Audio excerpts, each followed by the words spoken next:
next collective bargaining negotiation is on July 8th, and that'll be with the Public Works Clerical Union. The negotiating team is putting together a comprehensive counter-proposal that will include the full economic financial portion of it. Last time we just spoke on one aspect, now we're going to speak on the whole packet before it goes and get input from the council before we go back to that meeting on the 8th. That'll be July 6th at the council workshop. Staff is currently working with the technology committee on preparing an RFP for website building and maintenance services, as well as an RFP on UGAS system and sound system. This will come to council at the July 6th council workshop.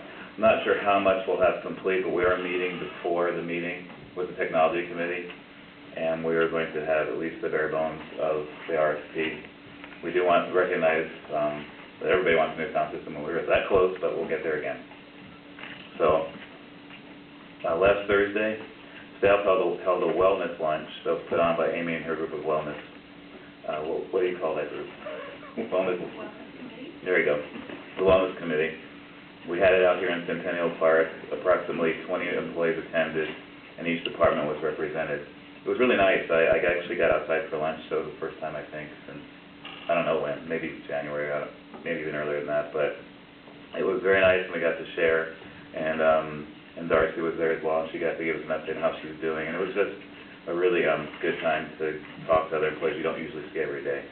So we're probably going to do some of these all summer, maybe once a month, and then as the weather changes, if it ever does again, we're going to do it a little bit like once a quarter in the off season. It's good to get everybody together just to hear how you're doing outside of work, and we have that hour, and we should take that lunch because it's a real stress reducer. Our first bond instrument was called, oh, by the way, one more thing on that. Council and the mayor are more than welcome to attend if they have the time. We'd love to have them there. Our first bond instrument, that's the investment, was called early. So it was a 5-year bond, but it was at such a good rate they decided to take it back after a year. We got over $18,000 in interest. Had we left it in the state pool, we would have gotten $1,000 in interest. So that's really good news. I did take the money in and then put it back out to another bond, which doesn't get quite as much. That was 1.8, this one is 1.68. But just to give you some applicability, the state pool is at 0.14, and it's gone up twice. It was at 0.07. So we're still trying to make our money work so it can help out in the general fund and the other funds too. So it's split out. The interest is split out over all of the major funds. Finally, I will be out of the office starting tomorrow. The mayor and I are attending the AWC conference, and then we return on Friday, and I'll be out of the office next week except for Wednesday. So I'll take emails or text messages if you need anything from me, but I'm going to try and get ready for the big push for budget and everything else we're doing. Questions? Thank you. Thanks. Okay, Court, we won't have any statistics until the first of the month. Community services, there's no report yet. Hoping to have one next month. How's things work?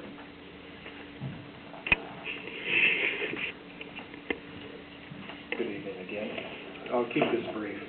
But with the good weather, certainly Public Works is taking advantage of this beautiful weather and getting some of those maintenance projects accomplished we need to. Councilmember Jones, of particular interest, I think you're aware that First Avenue, the striping that was maybe a little cattywampus has been straightened out. So that was one of the projects we took care of with the new striping machinery. We're also working as of today on Frontage Road. It's independent of what we'll talk about later tonight, but we're making some of the pavement curb markings that will help delineate parking spaces along Frontage Road. So that project's underway, and hopefully we'll be able to wrap that up this week. Also, a real quick kudos to Councilmember Steiger. He gave me a call this morning and alerted me to a sewer blockage, a blocked manhole off of 3rd Avenue we were unaware of. So we had a crew dispatched to take care of that. So certainly we welcome any of you council members or you citizens to let us know if you're seeing problems out there in the community. We want to know so we can take care of them. Last thing I'll mention tonight is with the state budget, hopefully the special session in its last throes here, and hopefully it'll all be passed before the end of the session. We have been alerted from several agencies where we have received state funding. Commerce, Ecology, and we're waiting to hear from Department of Transportation. So we have been put on notice that any of the projects that we have this funding for, wrapped up in our projects, that the bills stop if the budget doesn't go forward. So we are monitoring this very carefully and closely, and we'll have some contingencies if we need to present that if the legislature doesn't act promptly with this last session. So just wanted to make you aware of that we're tracking that closely. Excuse me. A couple things. With the weather conditions that we are right now, we're very dry. Temperatures looking to go up in the 90s at the end of the week, and probably one of the driest Junes we've had on record. And the fact that we've got 4th of July coming up and the fireworks issues and fires. I noticed north of my properties on the cul-de-sac where the 13 houses are going to be built, they probably got close to 4 feet worth of weeds and growth in that lot alone. I'm sure there's probably other areas within the city limits that are overgrown, that are potential fire hazards. I don't know what we as the city can do, but I'm sure there's something that is a requirement for property owners and stuff like that to knock down those grasses. And if they are a potential fire hazard with the dryness as well as the potential for the 4th of July. So I just want to bring it forward to you in the city to see what we can do to try to mitigate any potential fires in the coming. Good reminder. I know we do have in code a provision for property owners to take care of those issues. I can't cite a chapter and verse offhand. Maybe Jack, as part of his community development, can speak a little bit to that with the new code enforcement officer. I do know that we're responding, but with the reminder, we'll give it some more thought amongst ourselves. Thank you. Okay. Any other questions for council? Thank you. Okay, next up, community development.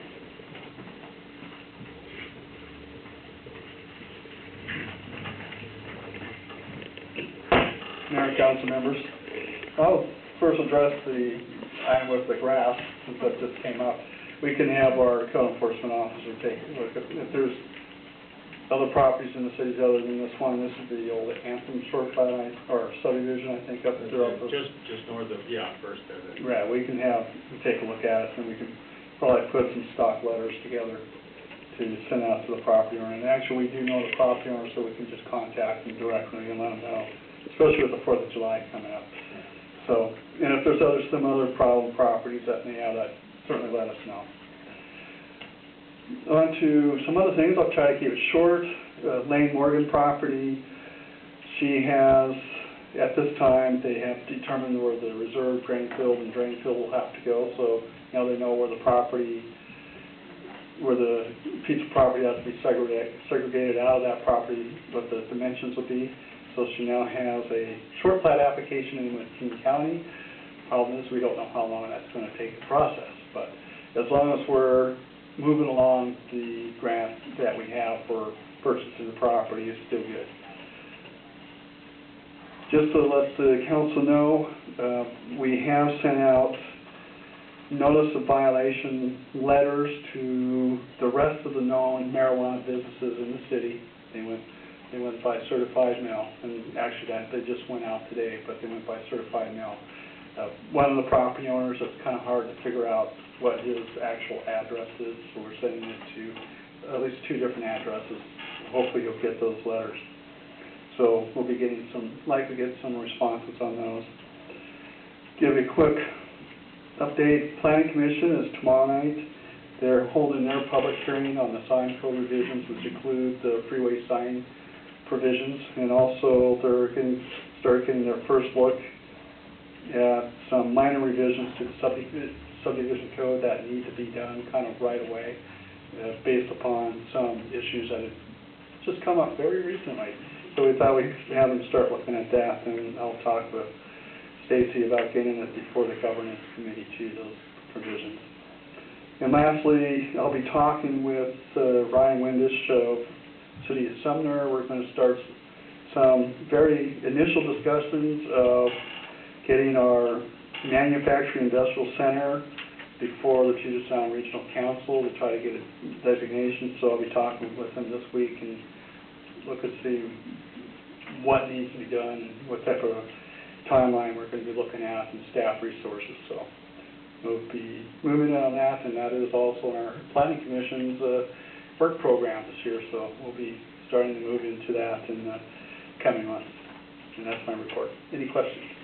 Questions